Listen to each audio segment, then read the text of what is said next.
사실은 국민 여러분도 시청자 여러분도 아시겠지만 부가가치세라고 하는 건 이제 소비세라고 보통 이야기를 하고요. 소비세는 이제 간접세고 그다음에 소득세나 법인세를 이제 저희가 직접세라고 합니다. 그래서 이제 소비세는 역진적이고 이제 직접세는 누진적이라고 하는데요. 이 말이 좀 어렵긴 하지만 이제 소득세 같은 경우에는 소득이 올라갈 때 세율이 점점점 상승이 되기 때문에 이것이 이제 저소득층한테 유리한 세금이다라는 의미고 부가가치세와 같은 소비세는 이제 고소득층이든 저소득층이든 같은 제품을 구입하면 다 10%의 네. 세율을 내야 되기 때문에 오히려 이제 상대적으로 저소득층이 불리한 세금이다. 이런 게 일반적인 이제 인식이거든요. 여기에서 소득세는 놔두고 부가가치세를 올리겠다라고 하는 거는 지금 저소득층에게 불리한 세제를 개편해서 재원을 마련해서 그걸 복지로 쓰겠다는 것입니다. 그게 새누리당의 그렇죠. 새누리당. 결국은 뭐 그렇게 해서 좀 저소득층에게 불리하더라도 재원을 마련해서 복지에 쓰면 결국 그것이 서민에게 가는 것이 좋은 것이 아니냐. 다시 생각해 보면 결국은 서민 복지는 서민이 담당해라. 이러한 결과가 오기 쉽다. 이런 것입니다. 거기에 비해서 저는 그래서 이 새누리당 같은 경우에 말씀드렸지만 원래 이제 감세 기조를 원래 자기 이제 이명박 정부에 했던 감세 기조를 폐기할 생각은 없고 복지를 하자니 어딘가 재원은 마련해야 되겠고 해서 이제 고육지책으로 찾아내는 것이 이제 부가가치세 인상이라고 생각하는데 말씀드린 것처럼 이것은 서민 복지를 위해서 서민이 좀 담당해라. 그런 느낌이 좀 강하다. 물론 계산을 해보면 좀 다를 수도 있지만요. 거기에 비해서 이제 민주통합당 같은 경우에는 주로 이제 지난 정부 때 했던 감세를 다시 회복시키겠다는 것입니다. 그래서 지난 정부 했던 것이 소득세하고 법인세 이제 세율 내려주는 것인데 네. 이것이 누진적인 제도니까 사실은 상당히 부자 감세가 맞습니다. 누구에게 효과가 돌아가느냐, 혜택이 돌아가느냐 생각을 해보면 그래서 이제 부자 감세했던 것을 되돌린다는 것이니까 사실은 이것은 소극적인 의미에서 부자 증세인데 진정한 의미에서 아직까지 부자 증세라고 하긴 어렵고요. 이제 다시 되돌리는 거를 통해서 잃어버렸던 세수를 확보하고 이제 그 다음에 조금 지금 이제 부자 증세를 조금 얘기하고 있는 것 같습니다. 예를 들어 법인세를 상위 구간을 더 만들어서 그다음에 소득세 부분도 상위 구간을 조금 더 만들어서 조금 더 높은 세율을 부과하자. 그거는 현재 양극화나 어떤 이제 양극화 문제가 심각하니까 조금 능력 있는 층에서 조금 더 재원을 대라 이런 의미지. 또 그게 아주 징벌적으로 엄청나게 세율이 높아지는 것은 아닙니다. 그래서 이제 이 민주통합당 같은 경우에는 조금 그렇게 감세했던 것을 다시 되돌리는 그리고 거기에 조금 더 붙여서 부자증세 초고소득층 부자증세를 조금 하겠다 이 정도이고 그다음에 안 후보 같은 경우에는 사실은 아주 구체적인 내용은 나오지 않았습니다. 실효세율을 인상하겠다라고 했는데 실효세율 이것도 이제 의미가 있는데요. 뭐냐면은 법인세 같은 경우에는 지금 200억 원 이상 법인세 이제 이윤이 이제 200억 원 이상이면 22% 내게 돼 있는데요. 그럼 삼성전자 같은 경우 우리 이제 최대 재벌인데요. 삼성전자도 한 22% 내야 되는데 사실은 얼마 내느냐를 계산을 해보면은 11%를 냅니다. 이게 왜 그러냐?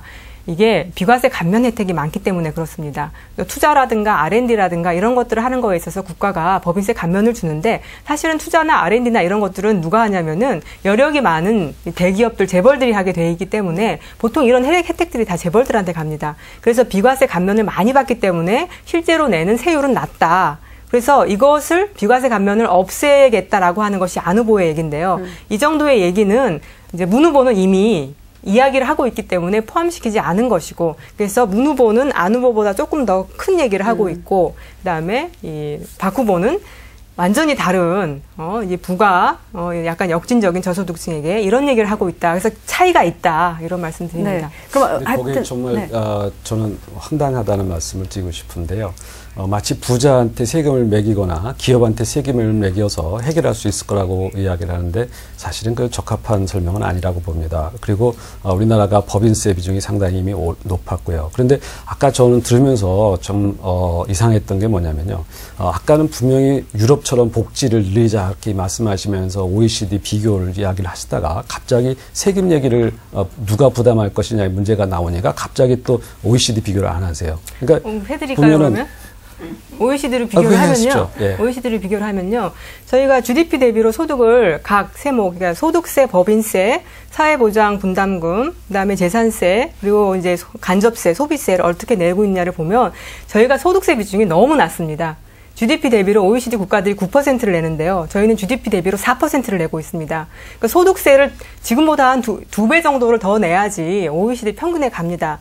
그리고 대신에 소비세는 어떻게 되냐면요. OECD 평균이 한 9%, 10% 되는데 저희가 한 그 수준에 이미 와 있습니다. 그래서 제가 그거는 이제 거기랑 맞기 때문에 이 말씀을 안 드린 것이고요. 그러니까 부가세, 즉 간접세 부분은 이미 OECD 평균을 내고 있습니다. 그래서 그 안에서 조정 정도는 필요하겠지만 그것을 늘려서 복지재원으로 쓴다라고 하는 것은 지금 소득세가 지금 4%고 소비세가 9% 이렇게 돼 있는데 이거를 더 늘리겠다고 하는 거는 지금 이 부분의 역할을 너무 이제 작은데 이걸 안 쓰고 있는 것입니다. 그래서 지금 당장 어느 부분에 세수를 더 늘려야 되냐라고 얘기를 한다면 소득세 부분, 이 부분을 강화하는 것이 맞습니다. 말씀하신 것처럼 법인세 같은 경우에는요, OECD 평균하고 세수는 맞습니다. 그래서 근데 이제 제가 말씀드린 건 그래서 세율을 올린다기보다 이 보통 대기업들에게 돌아가는 비과세 감면 혜택을 없애는 거, 그다음에 이제 우리가 약간 다른 점은 이제 상위 재벌들이 조금 더 여유가 있으니까 조금 더 내는 그런 차원에서 말씀드린 것이지. 예. 그러면 이제 정 교수님 얘기에 따르면은 민주통합당에서 그 얘기하는 이 정책들은 그런 세수로서 충당이 될 수 있다, 가능하다고 보십니까? 근데 그런 것은 사실은 올바른 접근이 아니에요. 뭐냐면은 지금 이미 기업들 법인세가 많이 내고 있는데 조금 더 내가지고 해결하자. 이런 얘기거든요. 그런데 얘기를 들어보세요. 예, 그것이 아니라 비과세 감면 제도를 없앤다 이런 말씀. 그러니까 비과세 감면을 없애면 그만큼 세금이 늘어나잖아요. 그렇죠? 그러면 법인세 비중이 더 늘어날 거 아닙니까, 우리나라에서. 그러니까 다른 나라에 비해서 지금 내야 될 걸 안 낸 거지요. 지금까지. 예를 들어 방금 말씀드렸잖아요. 세수에 대해서 설명을 하고 있는 거니까. 삼성전자 같은 경우에는 세수에 대해서 삼성전자 같은 경우에는 11%를 내고 있다고요. 어쨌든 그러면 이것이 지금 말씀하시는 거는 더 내야 된다는 거 22%보다 작은 거잖아요. 원래 그러니까 법에서 22%를 내라고 했잖아요. 그러니까 더 내야 된다는 얘기 아니에요. 원래 원칙을 지켜라라는 것이죠. 원칙이 그런 게 아니죠. 봐요. 지금 원칙이라는 건 뭐냐면은 규칙대로 세금을 내는 겁니다. 그래서 거기에 필요한 제도기 때문에 감세 제도를 쓰는 거예요. 그것도 규칙인 겁니다. 아닙니다. 그것을 마치 잘못된 것처럼 얘기하면 안 되는 것이죠. 특례법이라고 하는 법이 있어서 그 법률에 따라서 하는 거예요. 예외를 규정한 것이고요. 모든 것이 다 일몰제도로 되어 있습니다. 그래서 어느 지금 시기가 일몰제도가 적용이 됐고요. 그것을 계속해서 연장시키고 있는 것입니다. 만들자고 하는 것이 아니겠어요. 계속해서 연장시키고 있는 것이었어요. 원래 얘기대로 일몰시켜버리면 되는 것입니다. 일몰됐어요? 그거 모르세요? 일몰됐고 바뀌어서 또 적용이 되고 있죠. 아니죠. 고용창출 세액제도 이렇게 되고 있는데 앞으로 그래서 결국은 그것도 대기업들이 가져갑니다. 아니 그것을 정확하게 보셔야 되는데 기업이 마치 세금을 가져가는 것다. 그러면 기업이 누구한테 세일즈를 하겠어요? 판매는 결국 소비자들한테 하는 겁니다. 그래서 그것이 장기적으로 소비자한테 이득이 되고 일자리를 창출하고 그것이 경제에 기여를 하는 것이죠. 그래서 나라마다 가급적이면 법인세 비중을 너무 높게 하지 말자라고 어느 정도 생각을 하고 있어서 법인세 경쟁을 하고 있는 겁니다. 그런데 우리나라에 비해서는 다른 나라에 비해서 법인세가 상당히 높은 나라거든요. 그래서 그것을 비교를 해보면은 우리가 지금 부가세 비율, 소비세 비율도 선진국이라고 말씀하시는 그 유럽의 나라들이 우리나라보다 높은 나라들이 많아요. 거기다가 그 나라들은 조세 부담률이 상당히 높습니다. 그러면은 조세를 얼마큼 올릴 것이냐. 우리보다 실질적으로 지금 20%인데 40%를 올리기 위해서 뭘 얼마큼 올리겠느냐. 그러면은 기업한테 더 부담시켜서 이걸 해결할 수 있다. 이런 식으로 얘기하면은 사실은 사실이 아닌 거죠. 최승호 사무총장께서 이 법인세에 상당히 민감하게 지금 그 부분을 얘기하셨는데 아니, 법인세를 강조하셨기 때문에 얘기하는 거고 저는 소비세를 얘기하는 겁니다. 얘기를 많이 하셨습니다. 사실은. 그래서 부가세와 소비세가 스웨덴이라든가 독일이라든가 영국 이런 나라 수준까지 그러면 부가세 선진국들이 가지고 있는 예에서 세금이 낮다고 하는 미국만큼 그렇게 또 올린다든가 하는 그런 부분에 대해서 왜 이야기를 하지 않느냐는 거예요. 좀 말씀드릴게요. 그러면. 그럼 얘기하십시오. 그러면 소비세를 얼마만큼 선진국에 비해서 낮으냐 그 부분도 말씀을 하셔야죠. 덴마크 같은 경우에는요, 소득세가 GDP의 24% 정도 걷습니다. 우리는 지금 GDP의 4% 정도 건다고 말씀드렸지 않습니까? 그 다음에 이제 소비세 같은 경우에는 한 15% 정도 거둘 겁니다. 저희는 한 10% 정도 걷고 있고요. 격차를 보시면 소득세 부분이 격차가 훨씬 심각합니다. 그래서 저는 먼저 소득세 먼저 올려야 되는 것이 맞다라고 생각을 하고요. 근데 만약에 진짜 선생님께서도 우리가 북유럽 수준으로 그런 아주 대폭적인 복지 확대를 하자라고 라는데 동의하신다면 그 다음 단계로 부가세 올릴 수 있다고 생각합니다. 근데 이제 순서가 어떤 순서냐라고 했을 때 지금 당장 필요한 예를 들어 뭐 한 50조 정도를 걷는다, 60조 정도를 만든다라고 하면 이것을 소득세 기능이 너무 없는데 열악한데 이것을 부가세로 하는 것은 말이 안 된다. 네. 우선은 소득세로 하고 이렇게 가자라는 말씀을 드렸고요.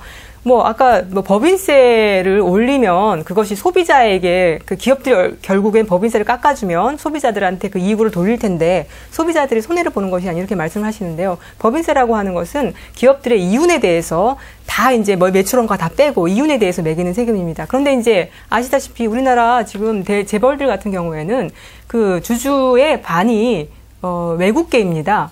그래서 벌어들이는 이 법인의 이윤의 반이 해외로 나간다라고 봐야 됩니다. 그리고 나머지 개미들도 있지만 사실은 그래서 법인세를 깎아주는 것이 진짜로 우리 국민들에게 남는 장사냐라고 생각을 해보면 네. 그건 좀 아닌 것 같다라고 하는 그러니까 것이. 법인세 논쟁을 하자는 건 이 시간에 취지는 물론 아니었고요.